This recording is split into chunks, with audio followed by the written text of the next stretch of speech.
ni unabii ninaitupa katika anga.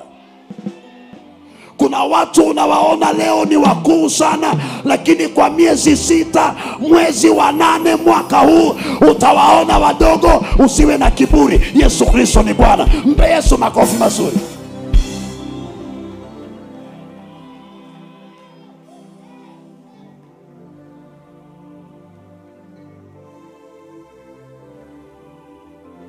Kuna mkutano uliandaliwa Kenya.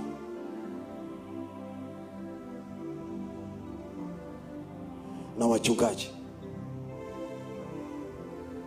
Mimi nikaambiwa Ezekiel hauruhusiwi kufika hadi uambiwe uje. Watumishi wa Mungu, ukiona umewekewa lockdown, ujue Yesu amekuweka kwenye supermarket yake. Anataka akutangaze. Na ukinunuliwa, utanunuliwa na wazuri, au utanunuliwa na watu hivi.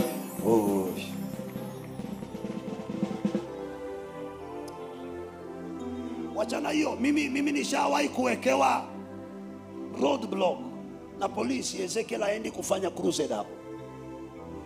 Kuna kaguliwa magari pamoja hata na pikipiki inakaguliwa. Chochote kilicho ndani ya gunia inakaguliwa.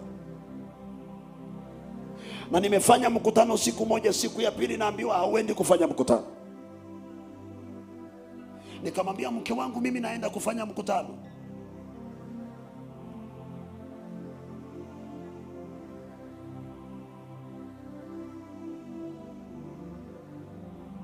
Mimi si mjeuri, lakini napenda Yesu mpaka saa nyingine nasikianga vibaya. Nilimwambia OCPD aliyeniambia pastor kesho hakuna mkutano, nikamwambia OCPD naomba unitengenezee cell moja hapo kwako, nakuja kulala kwa polisi, sababu kesho utanishika. Sababu hujaniambia makosa yangu, kesho utanishika. Ili hakikishe sina mkutano, aliweka roadblock kule na roadblock huku. Kama Ezekiel ameruka na ndege, atashikwa hapo kwa uwanja. Akiruka na kule, roadblock.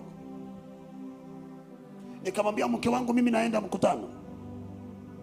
Na nikachukua simu nikampigia yule OCPD, akaniambia please pastor don't come. Nikamwambia kosa langu ni nini? Don't come. Na mimi nikaanza safari. Mke wangu akaniambia ninaenda na wewe. Nikamwambia fanya hivi. Ako hapa anasikia. Nikamwambia njoo tuingie kwa nyumba. Hii ni pesa. Najua ninaenda kushikwa. Hizi zinaweza kukusomeshea hawa watoto wamalize university. Wakinishika wewe hubiri, kama huwezi kuhubiri nenda nyumbani. Ninaenda kuhubiri. Akaingia ndani ya gari na analia.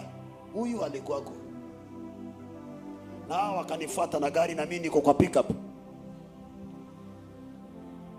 Nikifika na yule OCPD naye amekuja na gari, akaniambia pastor nilikwambia usije. Nikamwambia wale watu wako kwa uwanja wanataka injili na nyinyi mmefunga, makosa hakuna.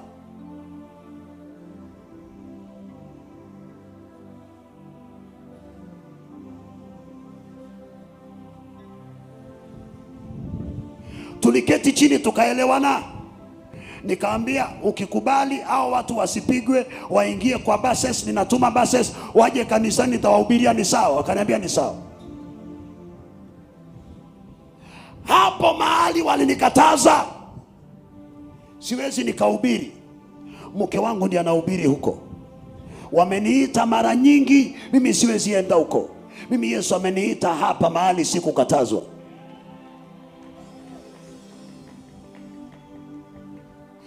Wale waliokuacha nje watakutana na wewe uko mbele.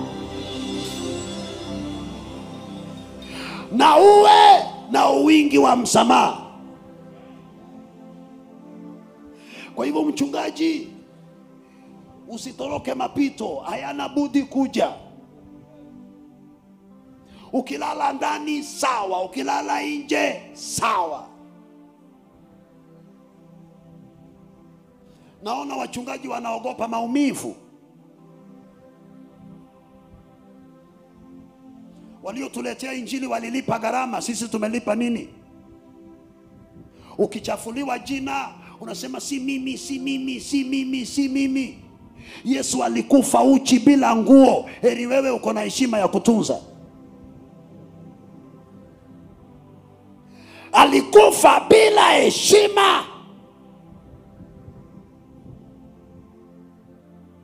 Wengine walisulubishwa vichwa vimeangalia chini. Sisi wachungaji tuko na heshima ya kutunza. Ndio maana injili haisongi.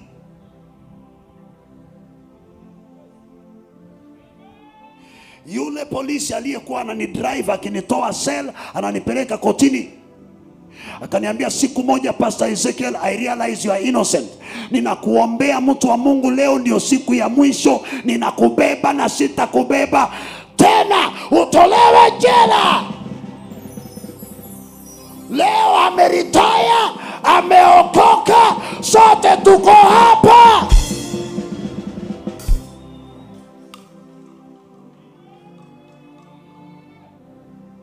Fedha, dhahabu sina, nilicho nacho ni miujiza na ishara alizonipa Yesu. Nitawapa leo.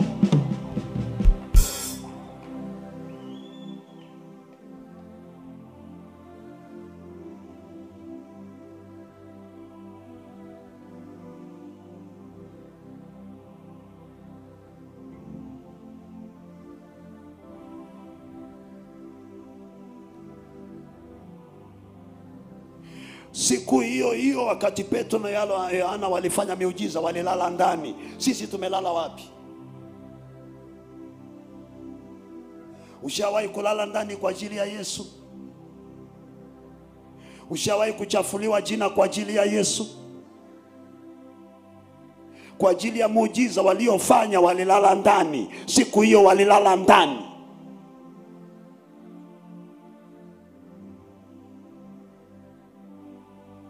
Wewe umewahi lala ndani kwa ajili ya Yesu? Ulilala wapi?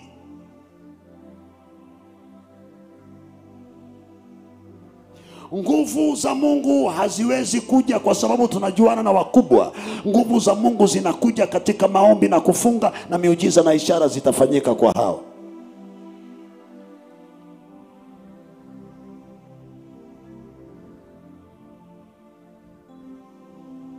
Mimi niko na wazee wangu hao.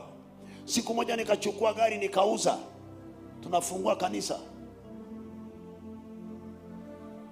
Nikaambia wazee, mko na gari, nipeni, mimi naenda crusade Mtwapa. Hakuna mzee alinipa gari hata moja. Nikamwambia Pastor Sara, don't worry, ingia kwa tuktuk, unaita bajaji. Tukaingia kwa bajaji na wazee wanaendesha magari, sisi tunaenda na bajaji. Tukahubiri, tukamaliza injili na tukaenda zetu nyumbani.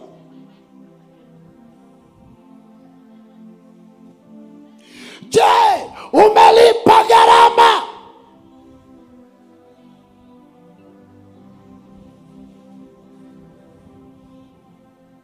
Unaogopa kulipa gharama kwa ajili ya Yesu Kristo? Basi mafuta pia sahau.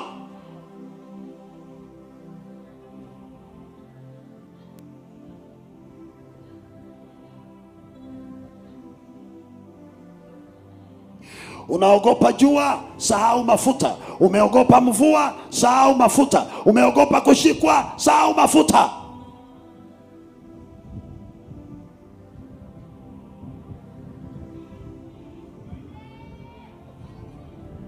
Kwa ajili ya gharama hii utashikwa hata kwa makosa ambayo sio yako.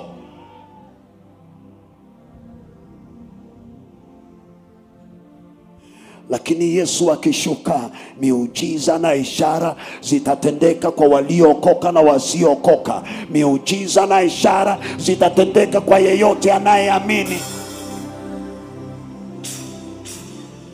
Wewe ukiangalia medical team yetu, kuna Wakristo na hata Waislamu na wameokoka huko na wako na buibui. Na mtu au kwenye medical team na ako na buibui. Ushawahi kuona kanisa kama hiyo? Nenda New Life, utakuta tuko hapo Waislamu na Wakristo na Wahindi na Wazungu na Wachina na Wakorea. Basi anahubiri kwa Kiswahili, anayesikia asikie, anayejazwa anajazwa.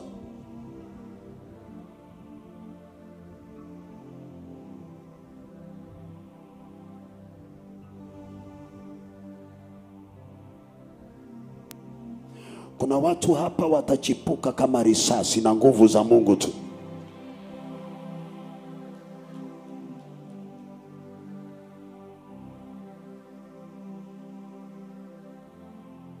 Kama ulilipa gharama na ukashtuka, wacha mshtuko.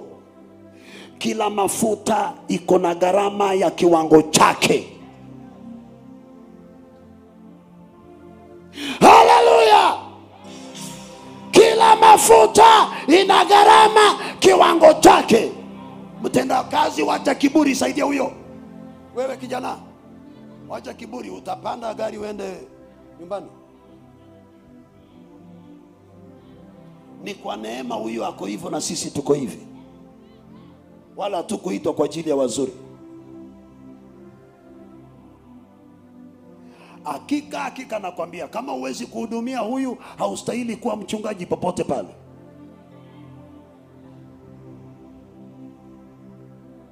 Ikiwa huwezi kupokea maskini kwa kanisa lako, haustahili kuwa mchungaji, na hilo kanisa aliendi popote. Na ikiwa kanisa lako liko na viti vya mbele vya wakubwa na viti vya nyuma ni wale ambao hawana pesa, hiyo kanisa ni ya kijiji, ni yako na nyumba yako. Hakuna makofi ngambo hii upande wa kulia.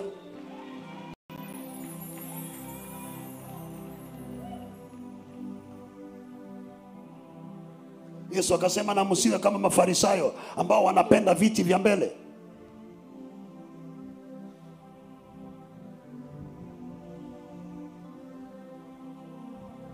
Na kipawa chako kijulikane kwa nguvu ulizo nazo.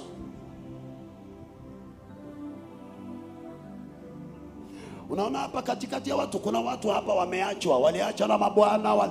Mimi nitakubariki mpaka bwana wako akutafute, na atakupata kwa nyumba nyingine nzuri kuliko ile alikuacha.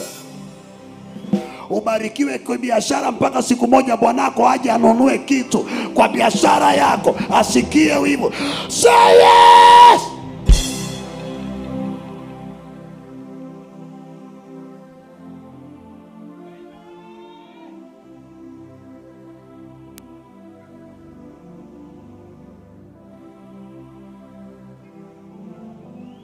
Saidia wengine kule.